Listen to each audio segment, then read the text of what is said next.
قەدردانی شەکەین لە بنەماڵەی ئەم منداڵانە چۆن بەڕاستی زۆریان مناڵەکانیان زۆر چکۆلن و هەرەوە کە اعتمادیان بە ئێمە کردووە و لەگەڵ ئێمە نردویانیان جێگەی ڕێز و حورمەتن. دەستخۆشی و سواسی خۆمان ئاراستەی هەموو ئەو کارمەند و ئەندامانە بکەین کە هاوکارن لە بەڕێوەبردنی فیستیڤاڵە.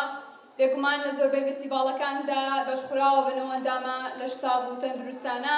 بەڕێز دیلان ئەسیری کە بەرپرس و ئاوازدانەری گروپەکە داوا لە بەڕێزیەکەی بێتە سەر ستێج.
ئەم فستیڤاڵەمان ساز کردووە بە میوانداری گروپی مناڵانی شاری سنە کە خۆیان پێکهاتوون لە دوو گروپی دیلان کە 50 کەسن و هەمویان ژەنیارن و گروپێکی بووکەڵا کە نزیکەی 16 کەسن بە هاوکاری بەڕێوەبەرەتی گشتی ڕۆشنبیری سلێمانی و ڕۆشنبیری مناڵانی سلێمانی و هەرچەندە باری دارایی و وەزعێکی مادەیە باشمان لە بەردەستان نەبوو بەڕاستی بۆ باشترکردنی فستیڤاڵەکە، بەڵام توانیمان کارەکانمان بە ئەنجام بگەێنین.